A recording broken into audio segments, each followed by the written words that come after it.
எனது mid morning 4 மணிக்கெல்லாம் கூட பீஃப் பர்கர், தவா ஃபிஷ், ஃப்ரைட் ரைஸ், பாஸ்தா அது இதுன்னு ஏகப்பட்ட ஐட்டம் கிடைக்குது. அது எங்கன்னு சொல்றேன். அதுக்கு முன்னாடி நம்ம பேஜை ஃபாலோ பண்ணதுனா ஃபாலோ பண்ணிக்கோங்க. நம்ம அண்ணா நகர்ல ஈவினிங் 6 மணிலேருந்து மிட் மார்னிங் 4 மணிக்கும் ஒர்க் ஆகிட்டு இருக்க ஃபுட் அடிக்ஷன் ஒரு கிளவுட் கிச்சன்ல இருந்து ஆர்டர் பண்ணிருக்கோம். இவங்க கிட்ட ஏகப்பட்ட ஐட்டம்ஸ் அவைலபிளா இருந்தோம். நமக்கு தேவையானது மட்டும் நம்ம ஆர்டர் பண்ணியிருந்தோம். கிரீமி சூப்பு, சிக்கன் பாஸ்தா, தவா fish, beef burger, fried rice, chicken lasagne, white sauce chicken சொல்லி சிலது மட்டும் ஆர்டர் பண்ணியிருந்தோம். அவங்களும் நீட்டா பேக் பண்ணி கொடுத்துருந்தாங்க.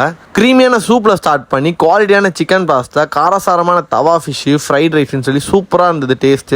அதை விட பயங்கரம் பார்த்தீங்கன்னா அவங்க கொடுக்குற அந்த பீஃப் பர்கர் நல்லா சீஸியாக கொடுக்குற அந்த சிக்கன் லசானியா, அப்புறம் அவங்களோட கிரீமியான ஒயிட் சாஸ் சிக்கன்லாம் வேற லெவலில் இருந்துச்சுதாங்க சொல்லுவேன். ஸோ இனிமேல் மிட் நைட்டில் பசித்தா கூட எந்த கவலையுமே இல்லாத ஸ்விக்கி அண்ட் ஜொமேட்டோ மூலியமாக இங்கே நீங்கள் ஆர்டர் பிளேஸ் பண்ணிக்கலாம். நீங்கள் டேரெக்டாகவே உங்கள் கான்டாக்ட் பண்ணி ஆர்டர் பிளேஸ் பண்ணலாம். ஸோ உங்களுக்கு வேணும் இங்கே வாங்கி ட்ரை பண்ணி பாருங்கள். மறக்காமல் ஃபுட் வேட்டையை ஃபாலோ பண்ணுங்கள்.